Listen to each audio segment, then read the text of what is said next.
Orang kita mau ke Jepang ini, musim dingin di Jepang. Terus kita tanya sama orang yang pernah ke Jepang, aku mau ke Jepang. Dia bilang, Bu, Kak, kalau ke Jepang siapkan jaket yang tebal, sekarang musim salju. Meskipun Jakarta panas, kita nggak perlu jaket. Beli nggak jaketnya, Bang? Pakai sepatu boot, Bang, pakai itu semua, pakai tutup kepala itu semua, kupingnya ditutup, pakai sarung tangan. Kita nggak perlu di Jakarta, tapi karena itu nanti diperlukan di Jepang, kita akan persiapkan dari sini. Ya, Pak. Sekarang kayak sekarang nih, kamu perlu ini, perlu itu dikubur nanti. Nggak perlu rasanya di dunia ini. Ngapain juga? Orang nggak sholat tuh kaya juga. Dia nggak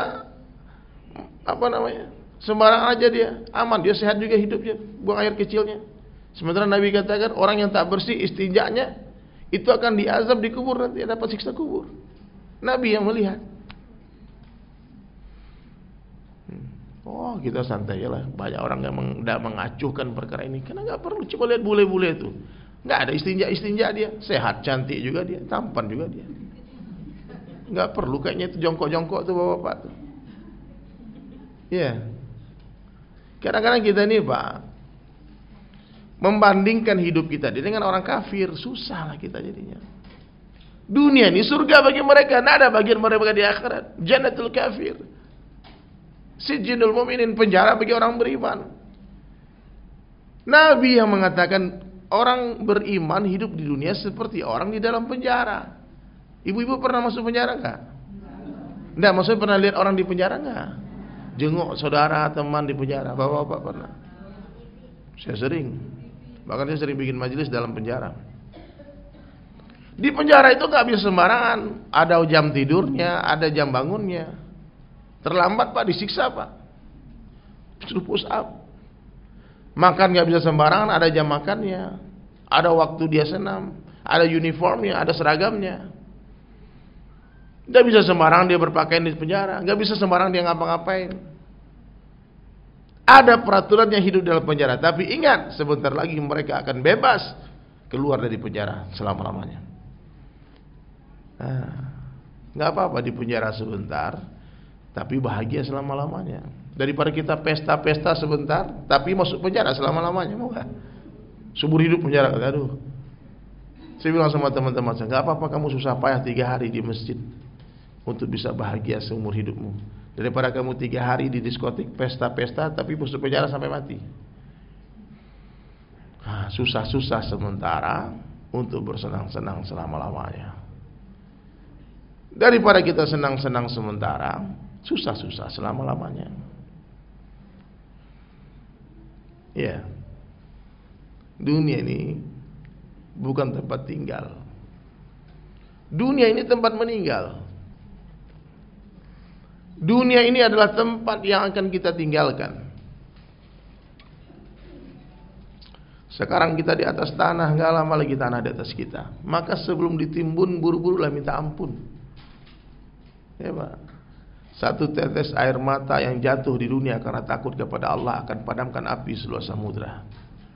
Oh, orang di dunia ini gak usah dengar omongan orang, Pak.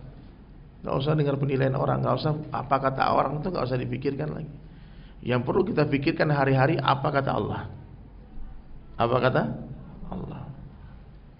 Nah, menjalani kehidupan menuju kematian. Semua kita dalam journey, dalam perjalanan. Dan Allah Subhanahu wa taala telah menetapkan manusia akan dihidupkan secara berpindah-pindah. Kita ini berpindah-pindah, Pak. Dulu kita pernah dikumpulkan oleh Allah di alam ruh. Ruh manusia ini diciptakan dalam satu waktu. Sama tuanya semua. Ya. Diciptakan satu waktu, berapa jumlah manusia akan hadir sampai hari kiamat itu sudah ada ruhnya. Kemudian dipindahkan, dipergilirkan lahirnya. Dipindahkan ke rahim ibu kita 9 bulan 10 hari kurang lebih. Sementara di dalam rahim ibu. Kemudian Allah pindahkan sekarang nih. Ini dalam proses perjalanan. Kita dalam loading nih. Loading menuju akhirat. On the way. Journey menuju akhirat. Di dunia kata Nabi, umur umatku gak lama, 60-70 tahun. Ini umat yang paling Allah sayangi, ini umat yang paling Allah cintai. Apa salah satu buktinya? Allah tak berikan umat ini umur panjang. Kenapa? Allah tidak ingin umat ini terlalu lama diuji. Allah tidak ingin melihat umat ini terlalu lama bersusah payah di dunia. Dunia ini tempat susah payah. Orang kaya susah dengan kekayaannya, orang miskin susah dengan kemiskinannya. Betul nggak Pak? Semua susah. Coba mana orang nggak susah di dunia ini? Yang cantik susah dengan kecantikannya. Yang pas-pasan susah juga pengen cantik. Yang cantik dulu diganggu di sana sini macam-macam. Pejabat susah dengan jabatannya. Masalah-masalah di dunia ini silih berganti. Dan Allah Ta'ala sayang kalau berikan solusi itu semua masalah. Satu aja solusinya apa? Agama. Orang kaya amalkan agama, selesai masalahnya. Orang miskin amalkan agama, selesai masalahnya. Pejabat-pejabat amalkan agama, selesai masalahnya. Agama mengajarkan kita untuk apa? Untuk tidak mencintai dunia. Itu yang diajarkan agama Bunda, Ayahanda. Masalah manusia ini datang, kenapa? Ketika dia mencintai dunia, ketika dia menginginkan dunia, datang masalah.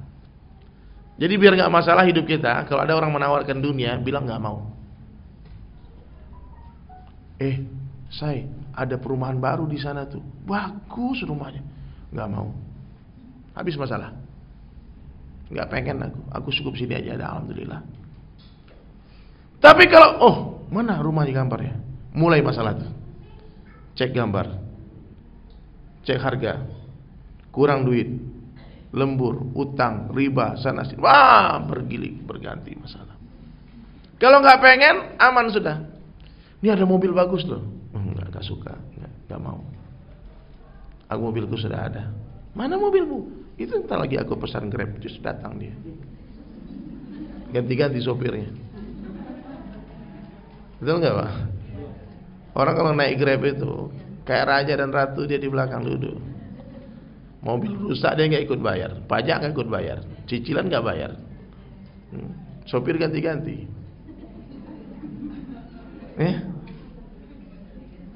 Nggak suka langsung cancel, ganti telepon yang lain.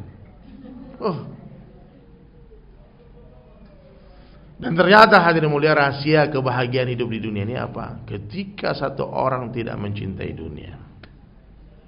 Bahagia Pak orang hidup. Saya pernah memperhatikan beberapa kehidupan ulama-ulama, guru-guru kita. Nggak punya apa-apa, rumahnya sederhana. Nggak ada seperti rumah-rumah mungkin sebagian besar jamaah nih kamarnya AC, spring bednya, karpetnya, TV-nya mungkin yang lebih besar dari meja ini. Mobilnya mungkin miliaran harganya. Tapi ini sama-sama beriman nih Pak. Ini soleh juga, ini yang miskin soleh juga. Saya pernah dengar pengajian Ustadz, dia bilang disuruh tanya jamaahnya, Bapak Ibu milih mana? Jadi orang kaya yang bersyukur atau menjadi orang miskin yang bersabar? Ya. Mau pilih apa? Kalau orang yang beriman, yang betul tauhidnya, nggak belum tentu juga. Dua-duanya nih baik. Tapi kalau orang yang betul-betul telah Allah saja maksud hidupnya, jawabannya beda. Dia bilang terserah Allah aja.